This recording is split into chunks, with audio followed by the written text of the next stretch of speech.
Hey, g'day, it's Prezzo. Welcome back. Now, I hope you enjoyed that little cartoon at the opening there, and that all came about because of the last video that I did where I showed a world map that I keep here in the workshop.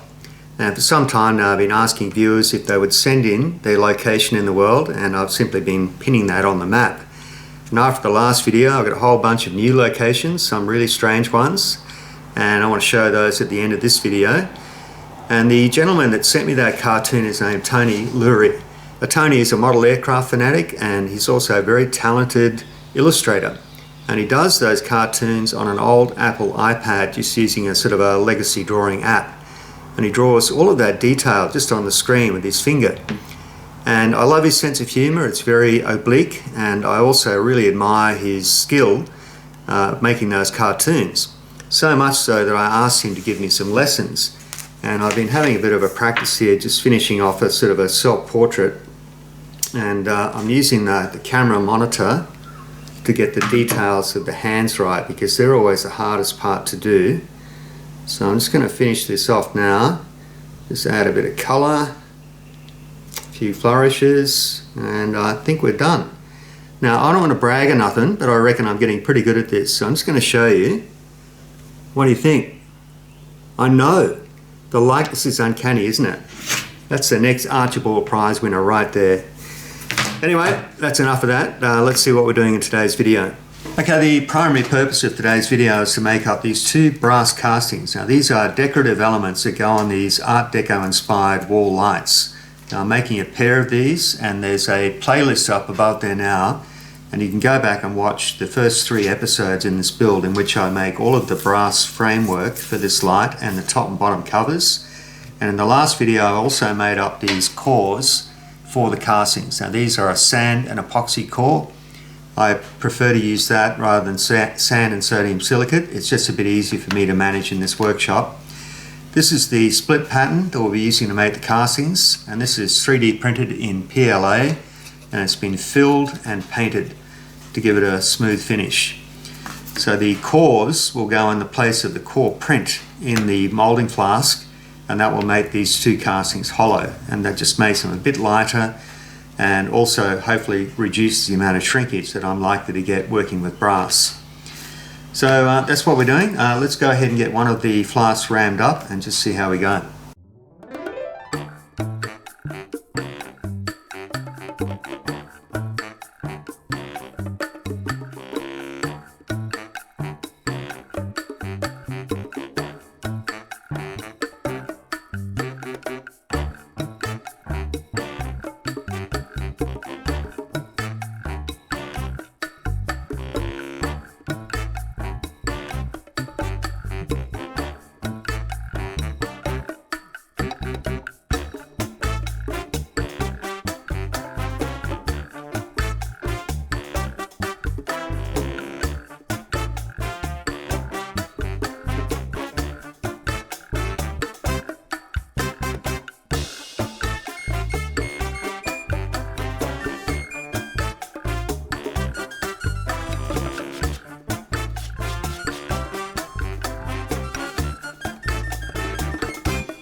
The scrap that I'm using today is just a mixture of old plumbing fittings. There's some leftover material from a previous casting that I've done.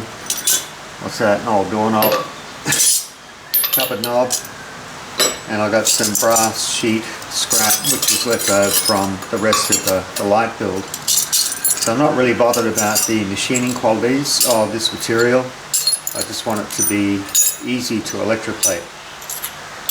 So I'll just chuck all that in there.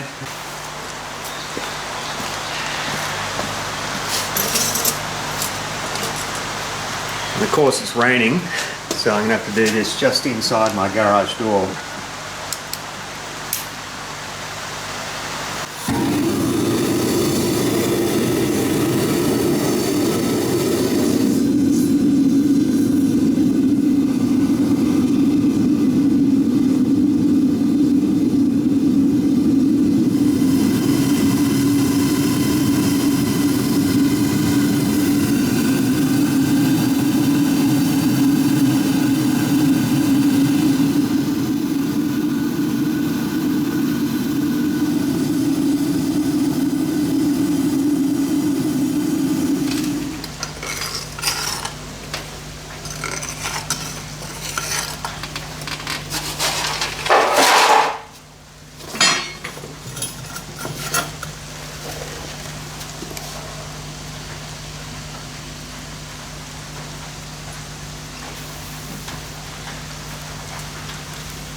Okay, that's not good. I'm going to try the other one.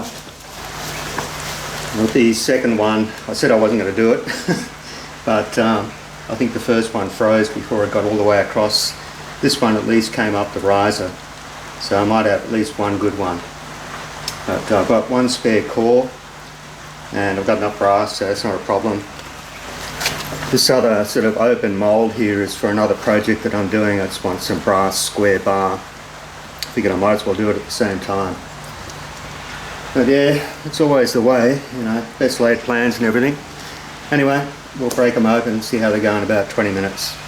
Just while I'm waiting for those moulds to open, I thought I'd show you this and talk about a coincidence. Some time ago, Tom Kitchen, who runs a channel called Sandrammer, was watching one of my videos, and he suggested that he had a really good tool that I might be able to use, and he agreed to make me one and send it to me. And then of course COVID put an end to that. There were no flights coming to Australia, so it was really hard to get air freight out of the USA to here. But Tom sent this to me. It comes all the way from Florida, and I'm just looking at how much it cost him to post it to me. I feel a bit embarrassed really, but let's have a look, see what it is. And I told Tom that I was doing some casting, and he said, "Oh, I hope that tool gets to you in time." But yeah, I will use it. It's not wasted, that's for sure. But the timing was impeccable. Come on.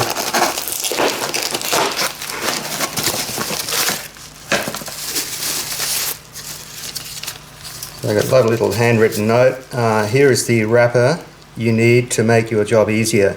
Included is a sticker for your collection, showing both the symbol of the moulder rate in the Navy and its motto, enjoy, from Sandrammer. So there you go.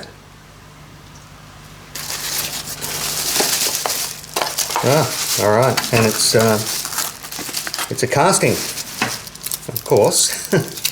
And this is one of these tools you can use. If you can put a pin into your pattern, you can use this to tap the pattern either side and sort of go 90 degrees like that, and you can use that for more delicate ones. So there you go. So thanks a lot, Tom, really appreciate it. I'm just sorry about the timing, but you will see this being used in a future video. Good on you. This is the first one, which I'm expecting to be a failure. Look at that, not even close.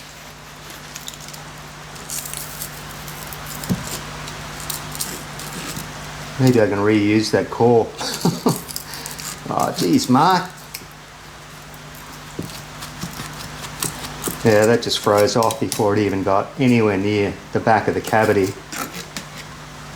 Okay, back to the drawing board on that one. Pretty sure this one's going to be the same. Yep, look at that. Okay, so either I didn't have my metal hot enough, or there's something going on here with the gating. So no, right, I'm just going to scrap that pattern and I'm going to redo the pattern, and I'm actually going to print in the gates and the runner, and probably also the vent on the top there. And that's hugely disappointing, but certainly not uncommon for me anyway. However, I did have some success. So there's a bit of square bar stock, so at least that worked, and that's for another project that's coming up. But as for this sorry mess, well, all I can do is apologise. It's all part of the fun of doing metal casting, isn't it? Oh, for God's sake, Mark. Okay, it's about 3 days later, and now it's taken me that long to redesign this pattern and print it and paint it, and also make 2 new cores. So on the pattern this time, I've decided to print the runner and the gates for the bottom section that goes in the drag, and on the section that goes in the cope, I've included a sort of a runner on top, and I can attach my riser to that little depression in the center there. So my rationale here is that I want these gates to be much deeper and wider. I want to be able to carry more liquid metal into the cavity, and I want to get that metal in there as quickly as possible so it doesn't have a chance to cool off.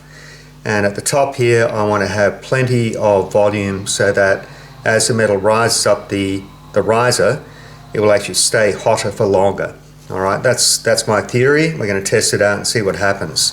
Now with the core, I've reduced the thickness of that. So there's the core that I used the first time, and there's the core that we'll be using this time here.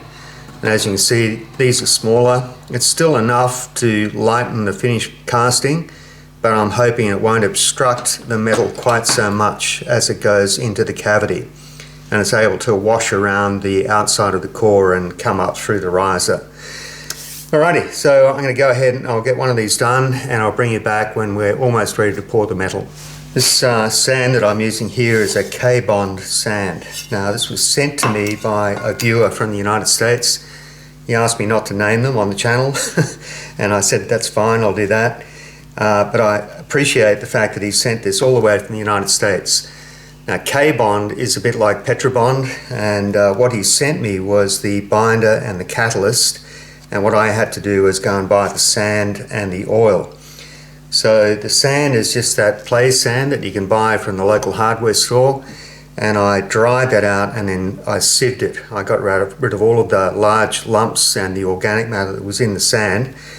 Surprising how much organic material was in it, but it came out beautifully fine, and when you mix in the other ingredients, you get this sort of it's unusual stuff. It's quite doughy, but you get really good resolution with this sand. And I haven't used it with brass before. I actually made a mold for a cast aluminium house sign for my sister, and that worked perfectly. The grain of the sand that I got is very, very fine. So I'm going to try it out with this brass and see how we go. But yeah, thanks again to the viewer that sent me this. This is the first time I've showed using it on the channel.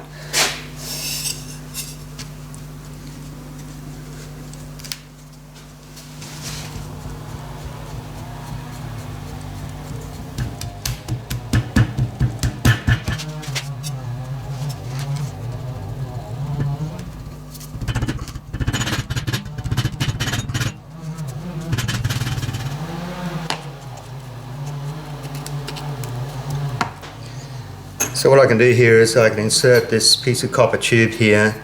That'll become my riser, or feeder, some people like to call it, and also I can put the former for the tapered sprue into a hole that's printed in the bottom half of the pattern as well. Get that rammed up and come back and have a look. A couple of times I've gone to separate the cope from the drag. I found that the pattern section in the cope would just simply fall out, and as it did so, I would sort of break away the edges of the sand mold. So what I'm trying to do here is just lay the whole flask on its side and just gently separate the two halves and hopefully the pattern will stay intact in the cope.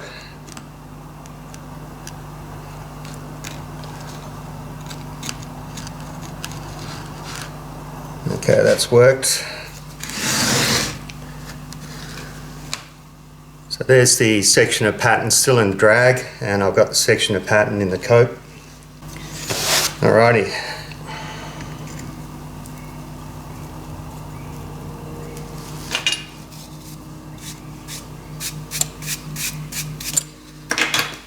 So we're going to have a go at using Tom's wrapping tool.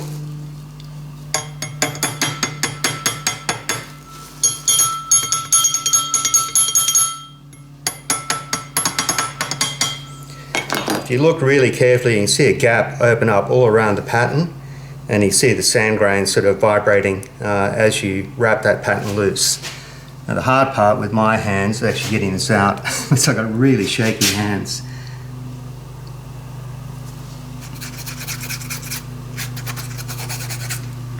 I can see it's loose.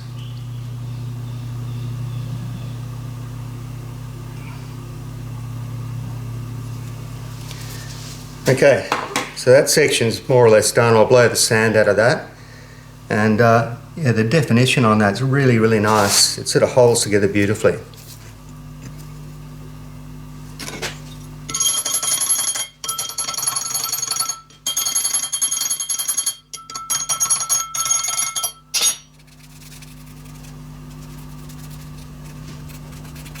I'm just sort of rubbing that to get any overhanging sand grains away from the edge of the pattern so they don't break out.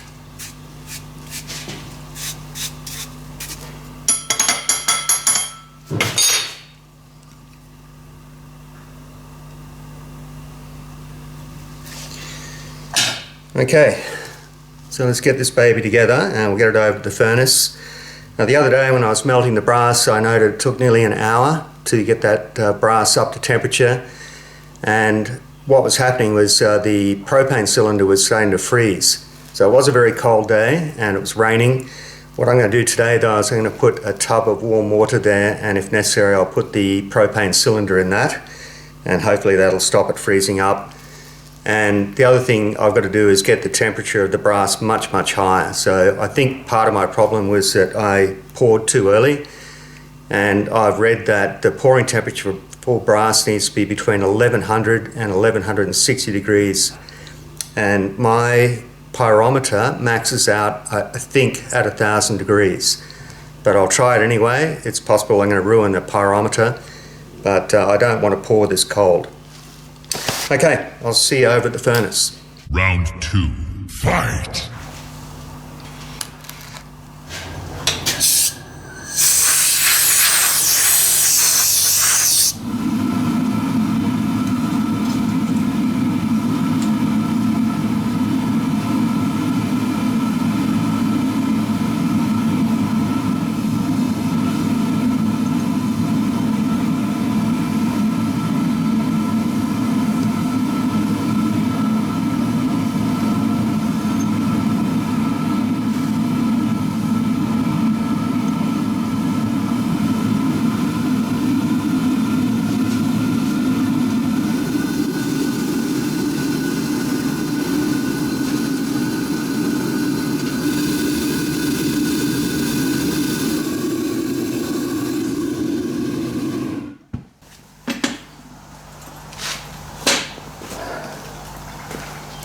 Just want to check the temperature with my pyrometer, and I'm pretty sure it maxes out, maxes out at 1000 degrees. So it's not going to help me. I'm just going to have to keep heating it.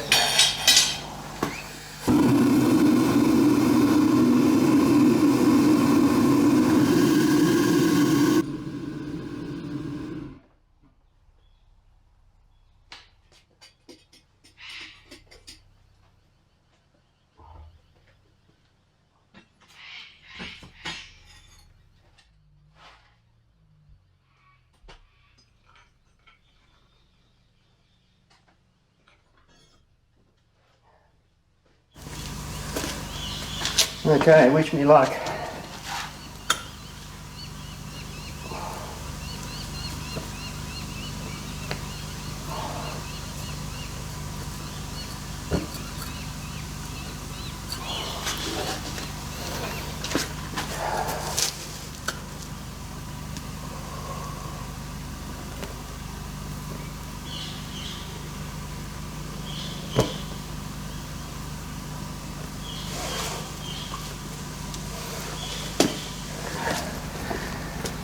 Okay, well, I can tell they filled up this time.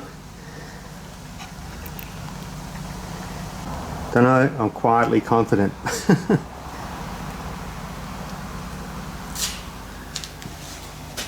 Okay, let's see if I can embarrass myself again.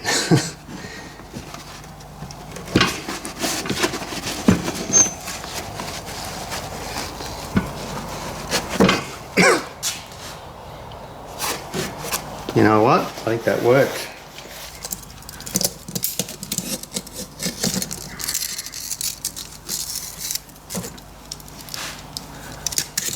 Come on, go away, smoke.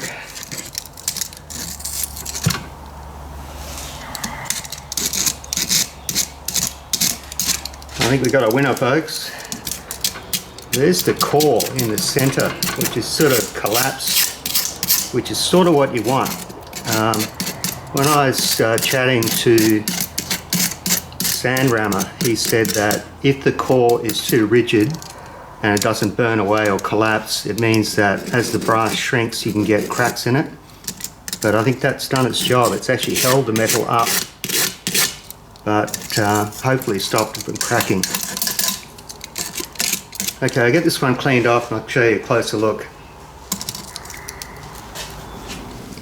Well, I just dunked that in some cold water and I checked the casting on the outside and it's all good, which is a huge relief. I did not want to do these again. And the core just breaks up.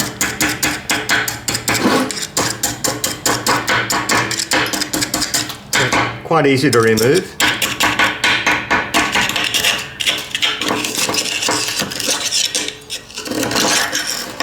And the castings are hollow, as they're meant to be. Just wash that off in water.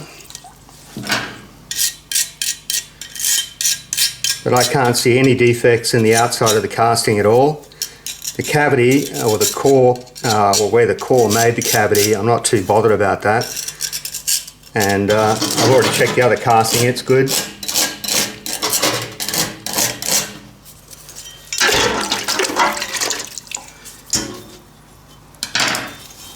So there's close up.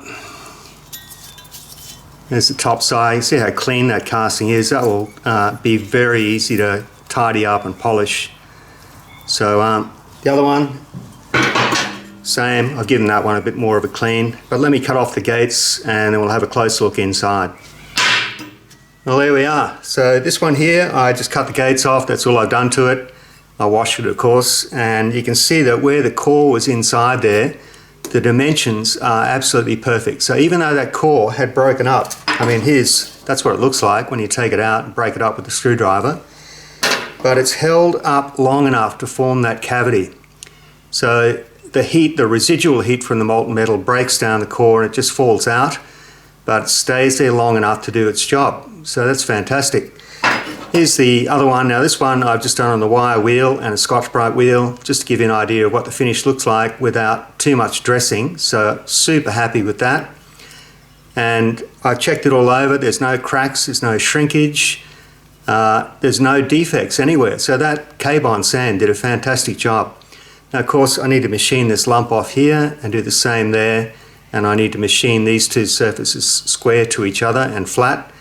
But it's brass, it machines very freely, so we're going to do that on the mill. And I will need to pack something in here to stop this collapsing when I grip it in the vise across those faces there. So that's next. Let's get over to the mill. Yay!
The last step in machining these castings is to cut a pocket in this surface of the casting here, and this will take a 2mm thick brass plate with 2 threaded holes in it, and this will be the attachment for the casting to the top and the bottom of the light. Now I'm doing it on the CNC mill because I don't have the cutter of the correct diameter that I need to cut this pocket, and it'll be a straight-sided pocket with a semicircular end. So I'm going to probe the position of the part using this AliExpress probe that I bought some time ago. This cost me about $100, but when you use it in conjunction with UCNC, it's amazing what you can do with it. So let's go ahead. We're going to probe the width of the vice jaws, and that will give me the center of the part, and then I'll probe the right hand end of the casting to give me the 0 point.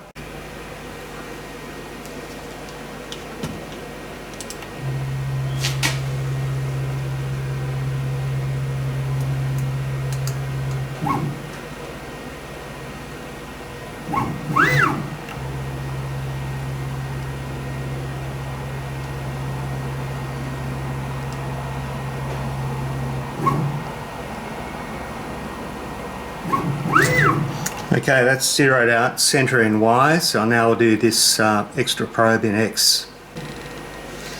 Okay, so I just got to get it to within 6mm of that edge, and then we can probe and find 0.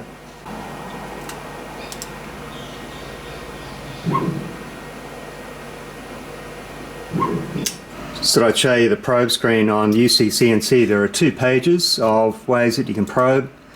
So there's all the different options. The one we're doing at the moment is simple probe, and down here you set up which direction you're going to be probing in. So in this case X, and we're traveling an expected distance of -6, but you can change that to whatever you want. And you set up your probe diameter, in this case it's 2mm, and over here we simply tell it to start probing. Watch the status screen, and it'll tell you whether it's probed okay or whether it's failed.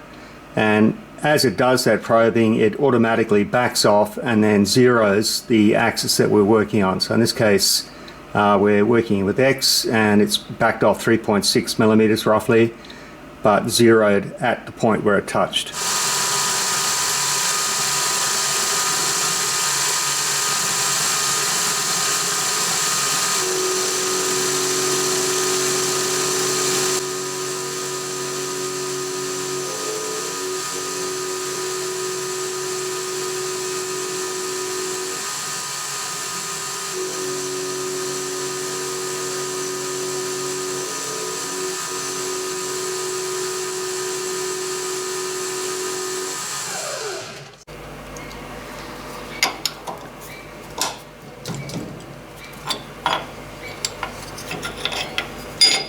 Okay, I think I'm going to call it quits on today's episode. I'm pretty sure I'm at my half-hour limit. But here are the 2 fabricated parts that I made in the previous episodes, and here's the casting we did in today's episode.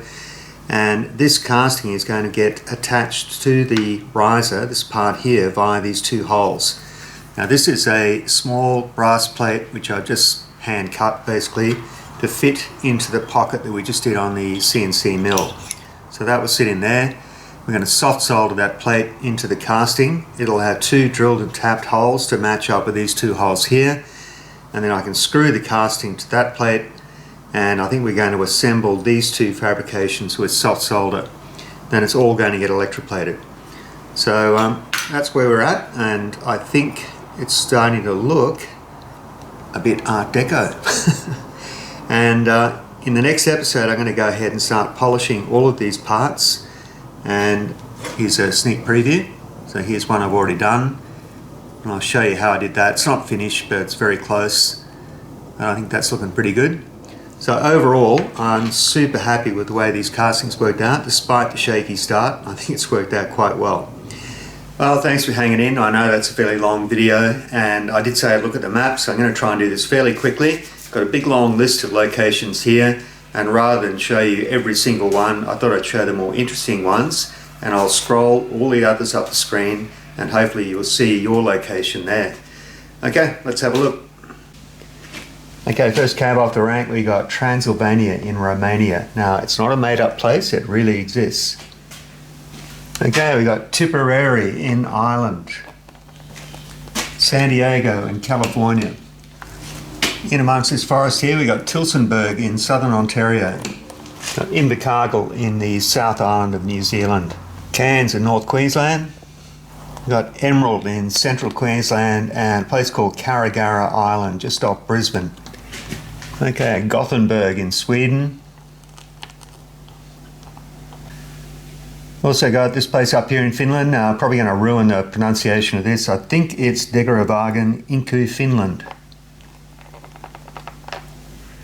This one here is Slovenia. The viewer didn't tell me exactly where, so I put it in the capital city, which I believe is Ljubljana. Mobile, Alabama. Houston, Texas. Charleston, South Carolina. Victor, Montana.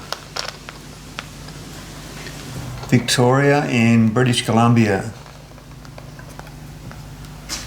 Salem in Washington. This one I believe is Kellen.